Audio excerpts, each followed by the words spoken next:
Hello friends, welcome to my channel rishi.edu. Myself Rishita. आज हम home tab के अंदर आने वाले बाकी टैब्स यानी कि पैराग्राफ, ड्राइंग और एडिटिंग इन सब के बारे में प्रैक्टिकली डिटेल में जानेंगे। तो चलिए आज का वीडियो शुरू करते हैं।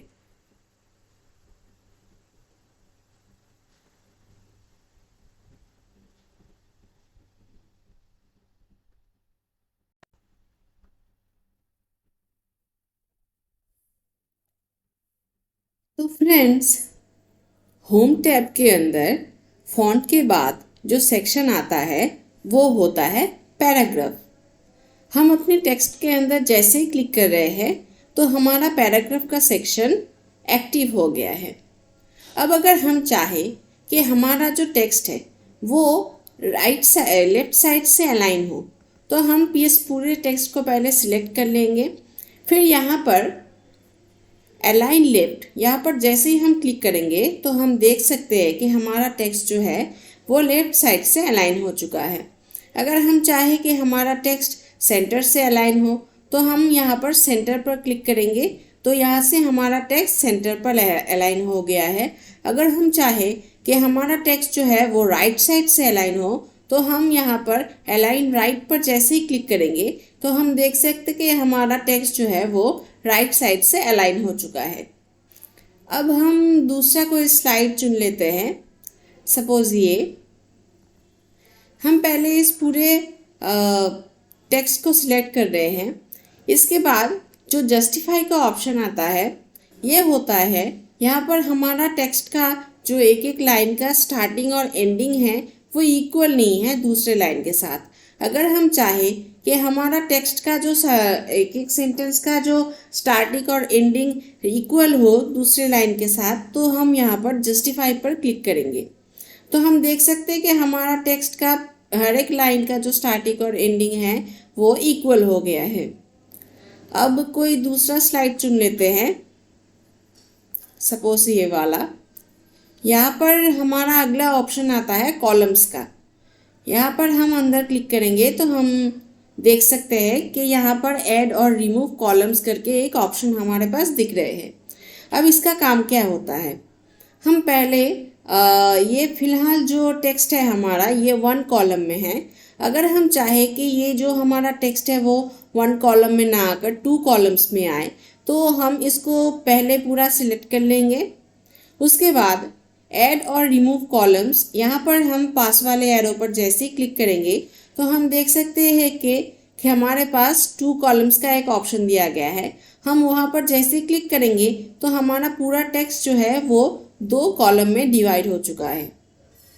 यहाँ पर पहले वाला कॉलम्स पर लिखते लिखते जब स्पेस खत्म हो गया तो यह अगला वाला कॉलम्स शुरू हुआ। वहाँ पर जैसे वैसे ही हम अगर चाहें कि हमारा टेक्स्ट जो है वो 3 कॉलम में आए तो यहाँ पर हम 3 कॉलम्स चुन सकते हैं। तो ये होता है कॉलम्स का काम। अब इसके बाद अगला आता है ऊपर बुलेट्स। हम जब कोई लिखते हैं कोई कोर्सेज का नाम या फिर कोई लिस्ट का नाम कुछ, तो हम कुछ साइन देकर लिखते हैं तो ताकि लोगों को ठीक से समझ आए। तो वही होता है हमारा यहाँ पर बुलेट्स का काम। यहाँ पर हम ये तीसरा वाला स्लाइड ले रहे हैं। हमारा जो टेक्स्ट है यहाँ पर हमने लिखा है courses of PowerPoint, excel and word. Microsoft का कोर्स है, हम सभी जानते हैं। तो इसके बाद हम अगर चाहें कि ये कोर्सेज का नाम जो है ये ठीक तरह से समझ में आए तो यहाँ पर हम इन कोर्सेज के आगे बुलेट्स कुछ साइन लगा सकते हैं ताकि लोगों को क्लियरली समझ में आए। तो हम यहाँ पर जितने भी टेक्स्ट के आगे साइन लगाना चाहते हैं, बुलेट्स लगाना चाहते हैं, पहले हम उन टेक्स्ट को सिलेक्ट कर लेंगे। हम सिर्फ इतने 3 टेक्स्ट पर लगाना चाहते हैं। इसके बाद बुलेट्स के पास जो एरो है वहाँ पर हम जैसे क्लिक करेंगे तो हम यहाँ पर देख सकते हैं कि कई सारे बुलेट्स के डिज़ाइन यहाँ पर हमें दिख रहे हैं। तो यहाँ से हमें जो भी बुलेट्स का डिज़ाइन पसंद आए हम वो चुन सकते हैं। फिलहाल हम ये रख लेते हैं एरो बुलेट्स। तो ये अब हमें थोड़ा क्लियर नज़र आ रहा है कि ये कोर्स 3 कोर्स है।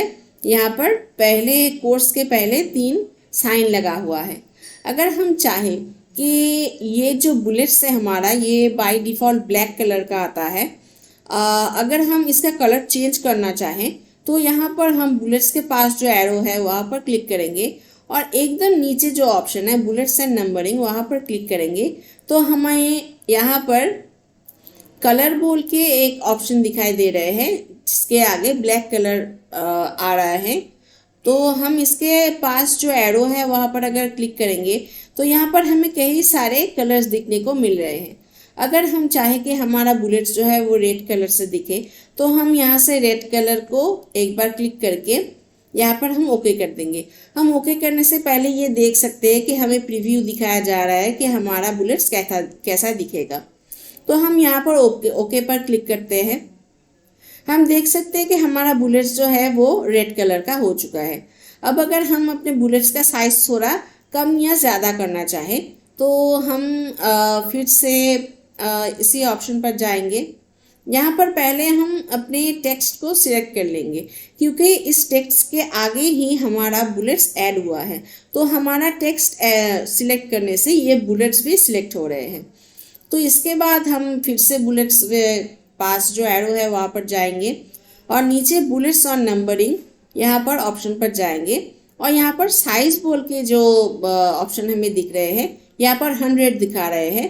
अगर हम इसे कम करना चाहें तो हम यहाँ पर नीचे वाला एरो पर क्लिक करेंगे तो हम देख सकते हैं कि इसका साइज़ कम हो रहा है।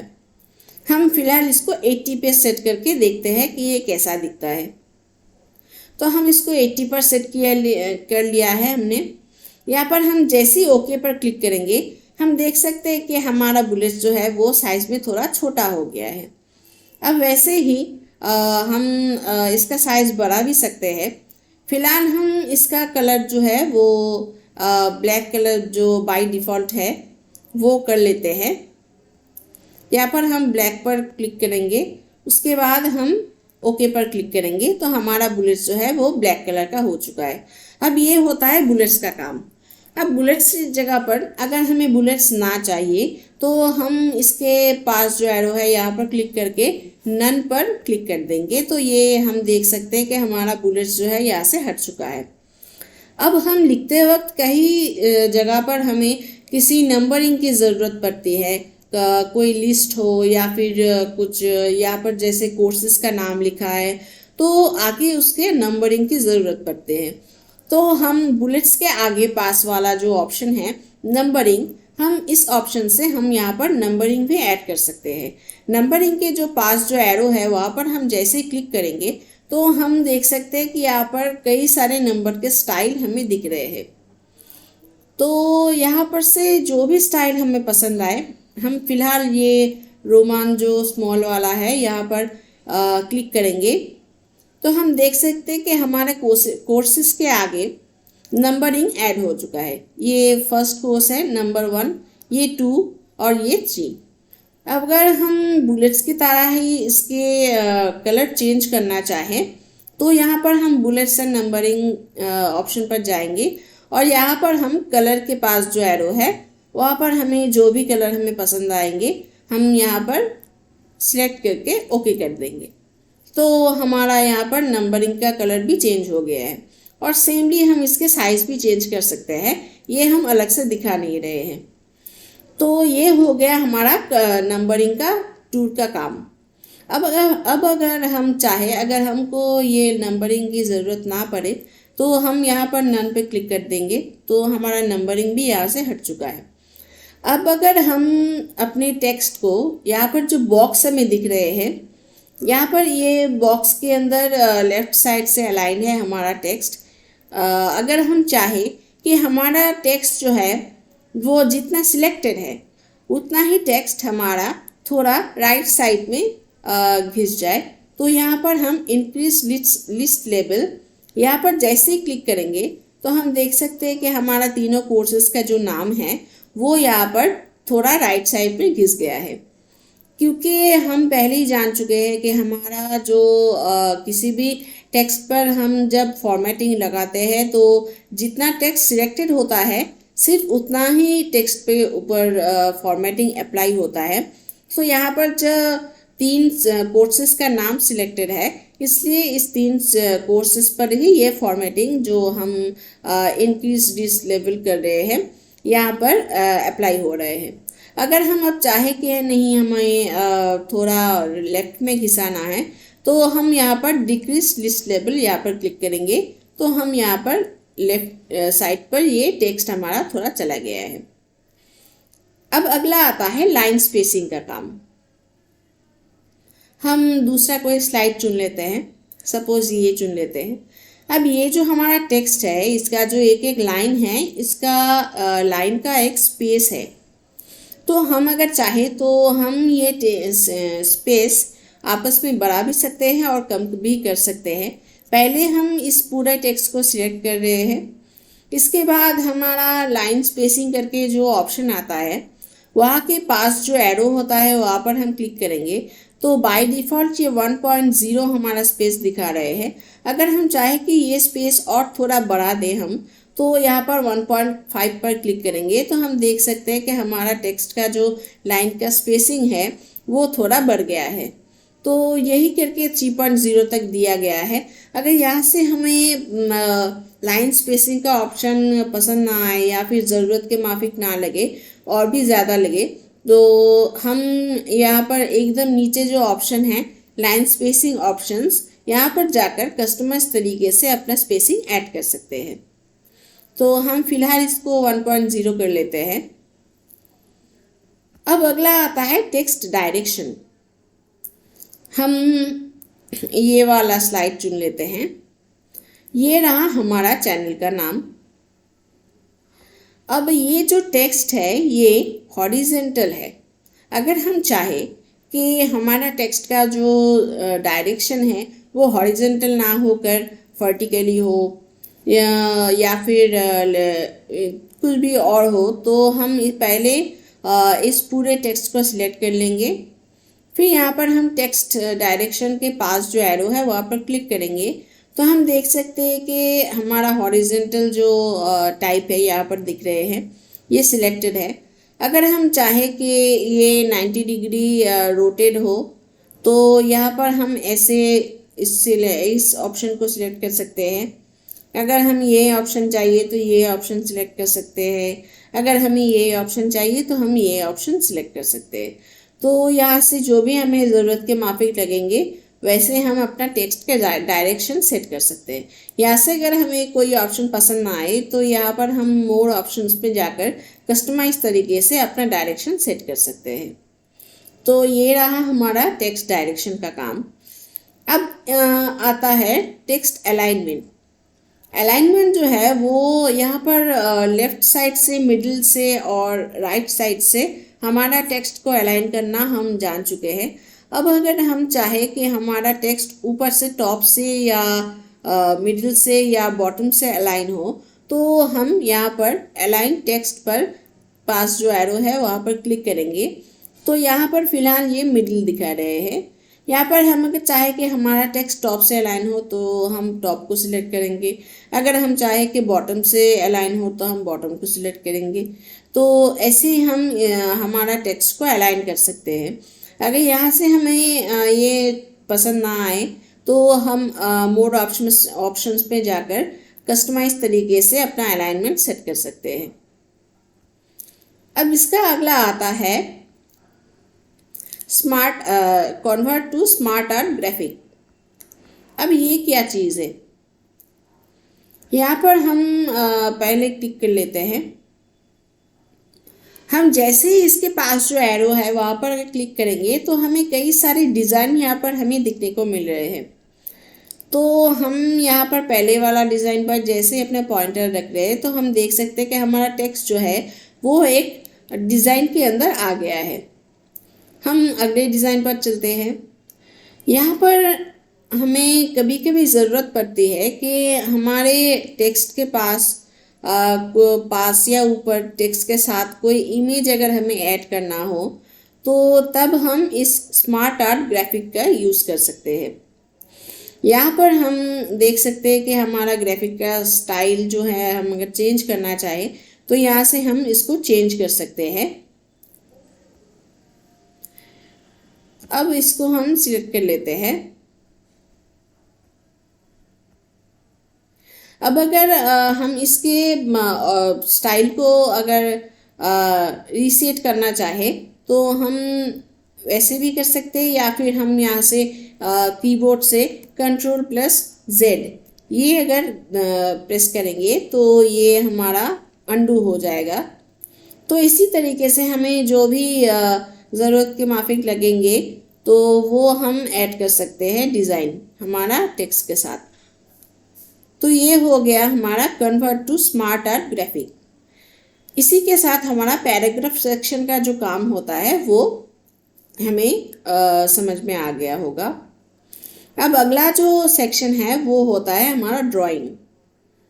ड्राइंग के सेक्शन में सबसे पहला जो टूल्स आता है ये होता है शेप्स। यहाँ पर हम दूसरा कोई स्लाइड चुन लेते हैं। यहाँ पर हम जैसे देख सकते हैं कि हमारा स्क्रीन पर दो शेप्स हमने ली रखी है, एक रेक्टेंगल और एक ओवल।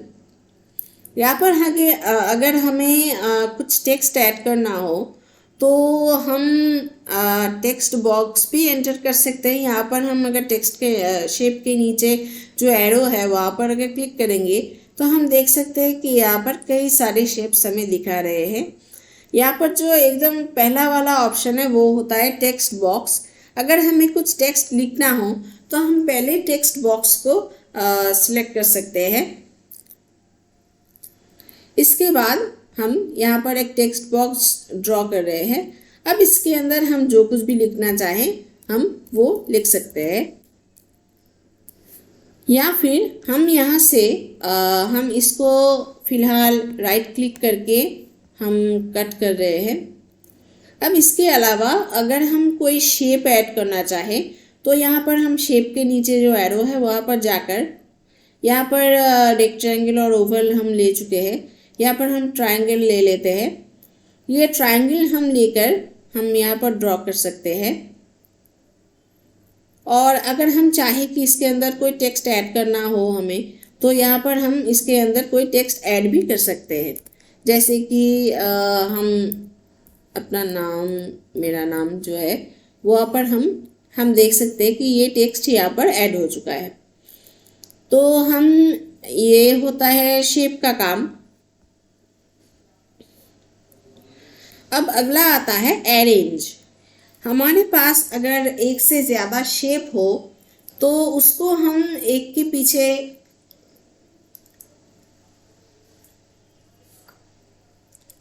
किस शेप को हम आगे लाना चाहते हैं या फिर किस शेप को हम पीछे भेजना चाहते हैं वो हम इस अरेंज ऑप्शन से सिलेक्ट कर सकते हैं।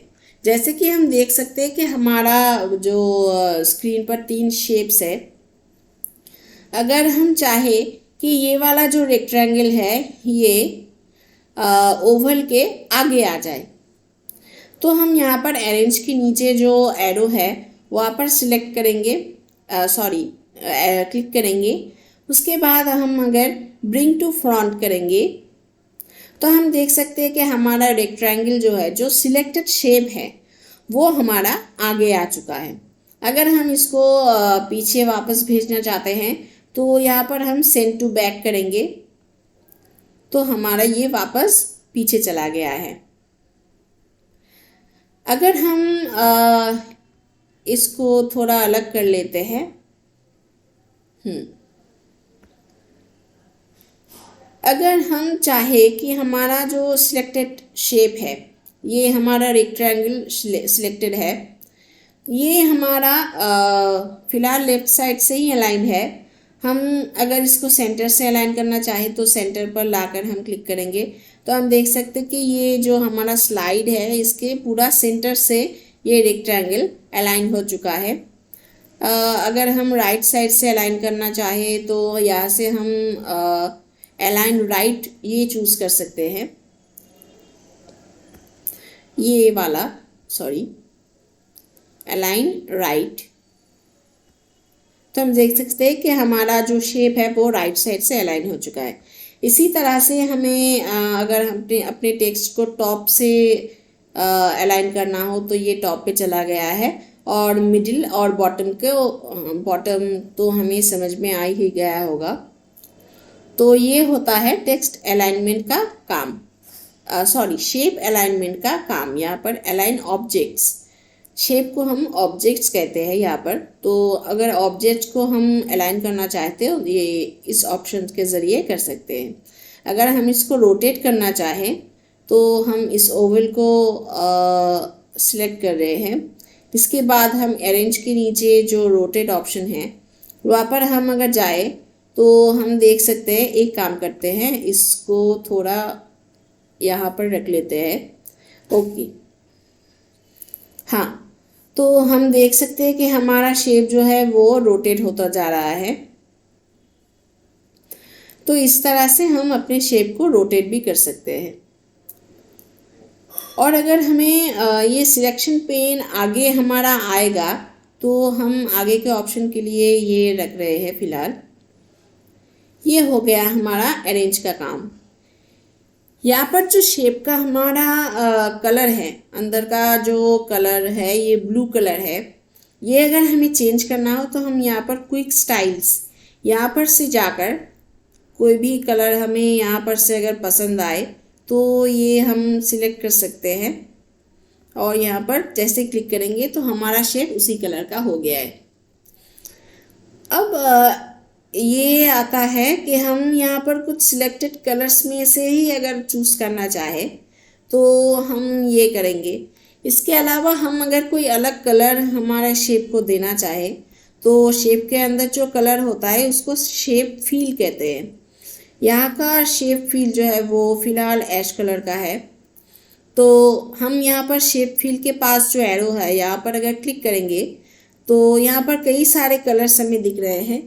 यहाँ से हम अगर चाहते हैं कि हम ये वाला या फिर ये वाला येलो वाला कलर हम रखेंगे अपनी शेप के लिए, तो यहाँ पर हम येलो पर क्लिक करेंगे तो हम देख सकते हैं कि हमारा जो ओवल शेप है ये येलो कलर का हो चुका है। तो शेप फील का ये काम होता है। अब ये सॉलिड कलर है, एक ही कलर है। अगर हम चाहें कि ये येलो वाला कलर जो है वो थोड़ा ग्रेडियंट में आए तो यहाँ पर नीचे यहाँ पर हमें ग्रेडियंट का ऑप्शन मिल रहे हैं। यहाँ पर हमें ये लाइट वर्जन मिल रहा है और यहाँ पर हमें डार्क वर्जन मिल रहा है। तो यहाँ से हम अपने पसंद की माफिक जो हमें ज़रूरत लगे तो वो हम सिलेक्ट कर सकते हैं। फिलहाल हम ये रख लेते हैं। अब इसका अगला आता है, ये तो सॉलिड कलर से फिल हो गया। अगर हम कोई टेक्सचर से इसे फिल करना चाहें तो हम इस ऑप्शन से ये भी हम चुन सकते हैं। हम देख सकते हैं कि जैसे ही हम अपने पॉइंटर को किसी टेक्सचर के ऊपर रख रहे हैं तो हमारा शेप भी उसी तरह से फील होता जा रहा है। यहाँ पर हमें अगर टेक्सचर पसंद ना आए तो हम मोड टेक्सचर बोलकर नीचे ऑप्शन में जाकर कस्टमाइज तरीके से इसको सेट कर सकते हैं। तो ये हो गया हमारा शेप फील का काम। अब यहाँ पर जितना कलर दिया गया है, यहाँ पर अगर हमें ये कलर पसंद ना आए तो हम मोर फील कलर्स पे जाकर यहाँ पर कस्टम में जाकर हम अपनी पसंद का कोई कलर बना सकते हैं। जैसे कि हम यहाँ पर एक स्काई टाइप का एक कलर बना लेते हैं, और ये जो है हमारा करंट है और ब्लैक है, और ये जो है हमारा न्यू शेप का कलर है। तो हम जैसे ही ओके पर क्लिक करेंगे तो हम देख सकते हैं कि हमारा जो शेप का कलर है वो हमारा पसंदीदा जो कलर हमने सिलेक्ट किया है उससे फील हो गया है। अब इसको अगर हम ग्रेडियंट कलर में देना चाहें तो यहाँ पर हम ग्रेडियंट पे जाएंगे और यहाँ से हम कोई भी जो हमें पसंद आए वो हम चुन लेंगे। फिलहाल हम ये रख लेते हैं। अब ये जो हमारा टेक्स्ट का आउटलाइन है, ये वाला आउटलाइन है, ये हमें ठीक से दिखाई नहीं दे रहे। अगर हम चाहें कि हमारे टेक्स्ट का आउटलाइन जो है वो ठीक तरह से दिखाई दे तो हम इसका कलर चेंज कर सकते हैं ताकि ये थोड़ा हाईलाइटेड हो। तो हम यहाँ पर शेप आउटलाइन के पास जो एरो है वहाँ पर जाकर क्लिक करेंगे तो यहाँ पर हमें कई सारे कलर्स दिख रहे हैं। फिलहाल हम ब्लैक कलर को सिलेक्ट कर लेते हैं। तो हम देख सकते हैं कि हमारे टेक्स्ट के जो आउटलाइन है वो ब्लैक हो चुका है। अब ये हमें अगर थोड़ा थिक करना हो कि ये बहुत ही पतला थीन है, तो ये हम यहाँ पर टेक्स्ट आउटलाइन के पास जाएंगे। फिर यहाँ पर नीचे वेट बोलकर एक ऑप्शन हमें दिख रहा है। ये फिलहाल इतना सा है, थिन है। हम अगर इसको थोड़ा बोल्ड करना चाहे तो हम देख सकते हैं कि हम जैसे ही पॉइंटर किसी भी स्टाइल पर रख रहे हैं तो हमारा शेप का जो आउटलाइन है वैसा ही होता जा रहा है। तो यहाँ से हम अपने ज़रूरत के माफिक जो आउटलाइन होगा वो चुन सकते हैं। फिलहाल हम ये रख लेते हैं। अब ये तो हो गया हमारा जो शेप है वो प्लेन लाइन से हमारा आउटलाइन बना है। अगर हम इसका डैशेस चेंज करना चाहे तो हम वो भी कर सकते हैं कि हम अगर यहाँ पर थोड़ा चाहे कि ये ठीक से स्ट्रेट लाइन से ना हो या फिर ऐसा हो, तो हम अपने पॉइंटर जिस स्टाइल पर रख रहे हैं हमारा शेप भी उसी लाइन से बन रहे हैं। फिलहाल हम इसको नन कर लेते हैं। अब अगर हम चाहें कि हमारा टेक्स्ट का आउटलाइन जो है वो प्लेन लाइन से ना बन के डॉट से बने, तो यहाँ पर हम डैशेस पे जाकर यहाँ से डॉट सिलेक्ट कर सकते हैं या फिर ये वाला डैश, जो भी ऑप्शन हमें पसंद आएगा हम यहाँ से सिलेक्ट कर सकते हैं। यहाँ पर अगर कुछ पसंद ना आए तो हम मोर लाइंस पर जाकर अपने कस्टमाइज तरीके से अपना सेटिंग्स सेट कर सकते हैं। अब इसका अगला आता है शेप इफ़ेक्ट। हम यहाँ पर ये वाला शेप अब चूज़ कर लेते हैं। इसके साथ काफ़ी काम हो चुका है। ओके, तो हम अब अगर हमारा शेप का जो इफ़ेक्ट है वो हम थोड़ा चेंज करना चाहें, सबसे पहला आता है एक मिनट, हम इसको भी थोड़ा लेफ़्ट में रख लेते हैं, इसको नीचे रख लेते हैं और इसको लेफ़्ट में। ओके, सबसे पहला शेप इफ़ेक्ट में जो आता है वो होता है प्रीसेट, कि हमारा शेप कैसा दिखेगा, किस एंगल से दिखेगा। तो हम फिलहाल ये नो प्रीसेट है। अगर हम यहाँ पर ये सिलेक्ट करते हैं ये वाला, हम देख सकते हैं कि हम जैसे जिस प्रीसेट के ऊपर हम अपने पॉइंटर रख रहे हैं हमारा शेप भी उसी एंगल से दिख रहे हैं। तो यहाँ से हमारा जो ज़रूरत के माफिक जो पोजीशन लगेगा, प्रीसेट लगेगा, तो हम यहाँ से वो सिलेक्ट कर सकते हैं। फिलहाल हम ये वाला रख लेते हैं, प्रीसेट 2। अब इसका अगला शेप इफ़ेक्ट्स में आता है शैडो। हम अगर चाहे कि हमारा शेप के पीछे हल्का सा कोई शैडो ऐड हो जाए, तो हम बाहर, तो आउटर शैडो होता है और इनर शैडो होता है।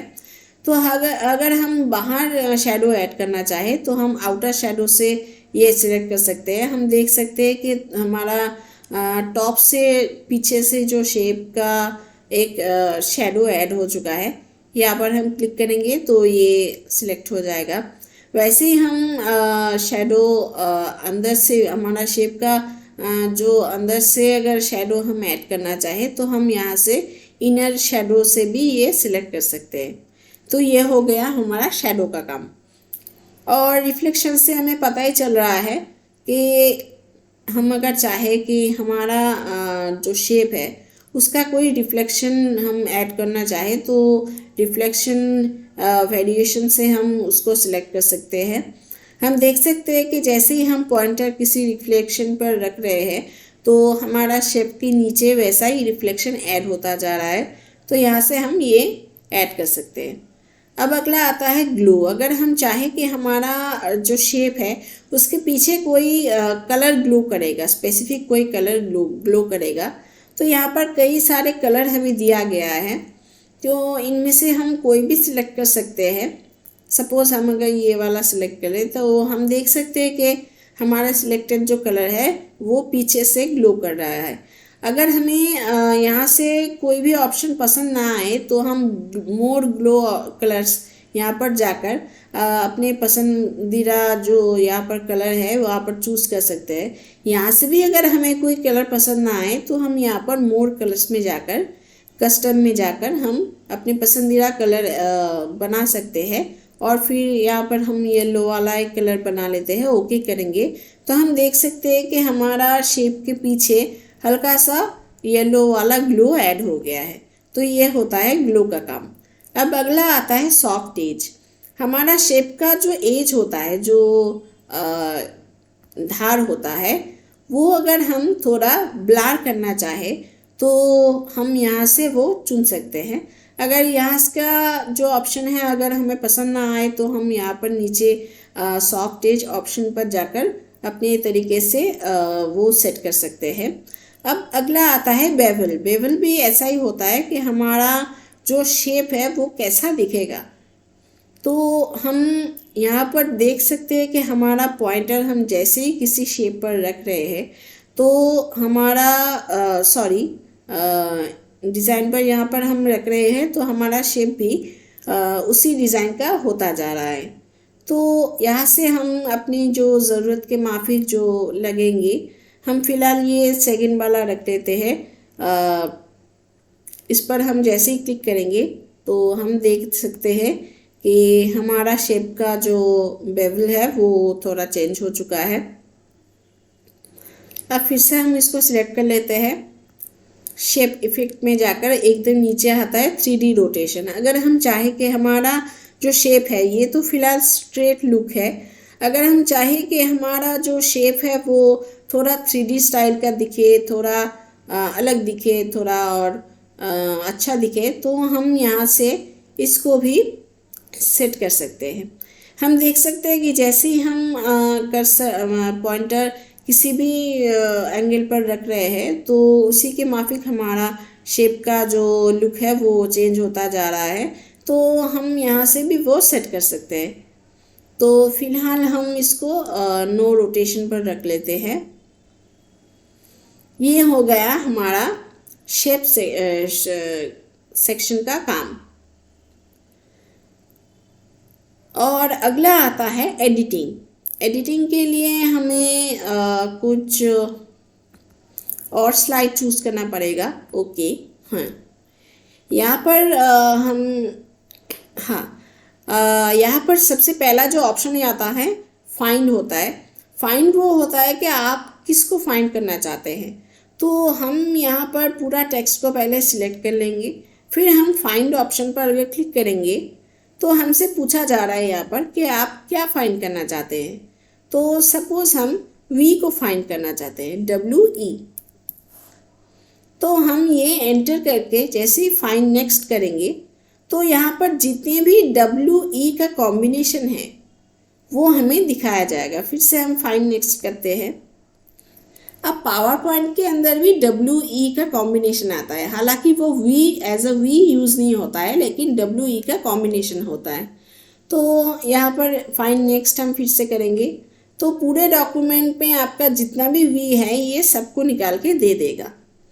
अब यहाँ पर जो हमने एंटर किया है वो है यहाँ पर कैपिटल W और कैपिटल E, लेकिन यहाँ पर कई जगह ये स्मॉल w और स्मॉल e है, यहाँ पर कैपिटल W और स्मॉल e है। तो ये अगर हम एग्जैक्टली केस को मैच कराना चाहे कि हमने जैसा एंटर किया है हमको वैसा ही आउटपुट चाहिए, दोनों ही हमने कैपिटल एंटर किया है तो हमें दोनों ही कैपिटल लेटर में चाहिए, उसके बाद हम टेक्स्ट करेंगे तो इसको कोई भी सर्च रिजल्ट नहीं मिला, क्योंकि हमारा डॉक्यूमेंट में W और E दोनों ही कैपिटल में कहीं पर भी यूज़ नहीं हुआ है। अगर यूज़ हुआ होता तो ये उसको निकाल कर दिखा देता। अब हम अगर चाहे कि V यहाँ पर इसको हम ऑफ कर लेते हैं मैच केस। तो अगर हम चाहे कि V जहाँ जहाँ पर यहाँ पर वर्ड के जैसे यूज़ हुआ है, जैसे पावर पॉइंट के अंदर भी WE का कॉम्बिनेशन है, WE का कॉम्बिनेशन नहीं, V एज अ V जहाँ पर यूज़ हुआ है वो सब वर्ड हमें निकाल के दे, तो हम यहाँ पर फाइंड होल वर्ड्स ओनली यहाँ पर इसको चेक करके हम फाइंड नेक्स्ट करेंगे। तो यहाँ पर जितने भी V as a V use हुआ है वो हमें निकाल के दे देगा। तो ये होता है फाइंड का काम। अब अगला होता है रिप्लेस। रिप्लेस भी फाइंड से रिलेटेड है कि आप यहाँ पर हमें जैसे पूछा जा रहा है कि आप क्या फाइंड करना चाहते हैं पहले, और उसके बाद पूछा जा रहा है कि आप उसको किसके साथ रिप्लेस करना चाहते हैं। तो हम पहले लिखते हैं कि हमें भाई वी ढूंढ के दो और उसकी जगह हमें ABC ऐड करके दो। तो ये एंटर करके हम अगर यहाँ पर फाइंड होल्ड वर्ड्स ओनली लिखेंगे तो वी जहाँ पर एज अ वी यूज़ हुआ है सिर्फ वहीं पर ये सब रिप्लेस करके दे देगा। अगर हम यहाँ पर इस बॉक्स को चेक नहीं करते हैं तो यहाँ पर पावर पॉइंट के अंदर जो WE का कॉम्बिनेशन है वहाँ पर भी ABC ऐड कर देगा। तो हम यहाँ पर इस बॉक्स को चेक कर लेते हैं। फिर अगर हम जितनी भी वे हैं सबको अगर रिप्लेस करना चाहे तो हम यहाँ पर रिप्लेस ऑल करेंगे, नहीं तो यहाँ पर जो सिलेक्टेड है सिर्फ वही यू रिप्लेस होगा, बाकी सारा नहीं होगा। तो हम रिप्लेस ऑल पर क्लिक करते हैं तो यहाँ पर हमें बताया जा रहा है कि यहाँ पर 9 रिप्लेसमेंट हो चुका है, 9 रिप्लेसमेंट। तो हमारा डॉक्यूमेंट्स में अगर हम चेक करें, यहाँ पर हालांकि वीडियो लंबा हो जाएगा तो हम वो नहीं कर रहे हैं, आप लोग थोड़ा चेक कर लीजिएगा कि यहाँ पर जितने भी वी हैं एज अ वी यूज़ हुआ है यहाँ पर सब ABC से इसने रिप्लेस कर दिया है। ओके, अब इसके बाद आता है सिलेक्ट। सिलेक्ट होता है हमारा हम इसी को रख लेते हैं। हाँ, अब सिलेक्ट होता है, पहला वाला होता है सिलेक्ट ऑल।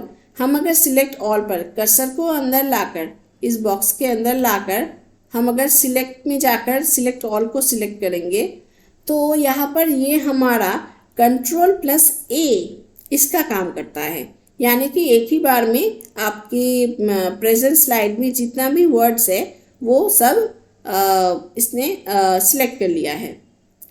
अब इसके बाद आता है सिलेक्ट ऑब्जेक्ट्स। हम सिलेक्ट ऑब्जेक्ट से पहले सिलेक्शन पेन को देख लेते हैं। हम यहाँ पर इस स्लाइड को चेंज कर लेते हैं। ओके, क्योंकि यहाँ पर ऑब्जेक्ट्स की बात की जा रही है तो ये रहा हमारा ऑब्जेक्ट का स्लाइड। हाँ, अब यहाँ पर हम अगर सिलेक्शन पेन करेंगे तो यहाँ पर हमसे पूछा जा रहा है कि आप कौन सा ऑब्जेक्ट्स को चूज़ करना चाहते हैं। आप रेक्टेंगल को चूज़ करना चाहते हैं या फिर ओवल को चूज़ करना चाहते हैं या फिर पिक्चर 4 जो है यहाँ पर ये कौन वाला है, अच्छा नीचे, तो इसको आप चूज़ करना चाहते हैं। तो यहाँ पर हम जिसको भी जिस शेप को भी चूज़ करना चाहते हैं, सपोज़ हम इस रेक्टेंगल को चूज़ करना चाहते हैं तो यहाँ पर हम रेक्टेंगल 2 कर देंगे। यहाँ पर हम देख सकते हैं कि हमारा रेक्टेंगल का ऑब्जेक्ट जो है वो सिलेक्ट हो चुका है। तो अगर हम इसको हाइड करना चाहें, इसके पास जो आई वाला आइकॉन है यहाँ पर हम जैसे क्लिक करेंगे तो हम देख सकते हैं कि हमारा रेक्टेंगल जो है वो हाइड हो चुका है। वापस हम इसको शो कर देते हैं। अगर इसको हम सभी को जितना भी शेप है सभी को अगर हम हाइड करना चाहें तो हम यहाँ पर हाइड ऑल पर क्लिक करेंगे और वापस अगर सबको शो करना चाहे तो हम शो ऑल पर क्लिक करेंगे। तो ये हो गया हमारा एडिटिंग टूल का काम।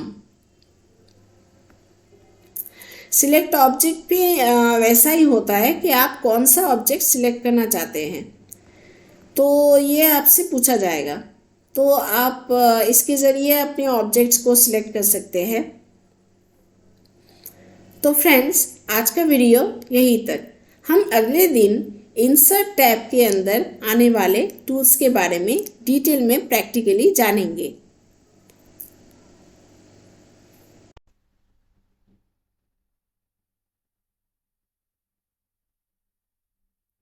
तो फ्रेंड्स, उम्मीद करते हैं कि ये वीडियो आपको अच्छा लगा होगा।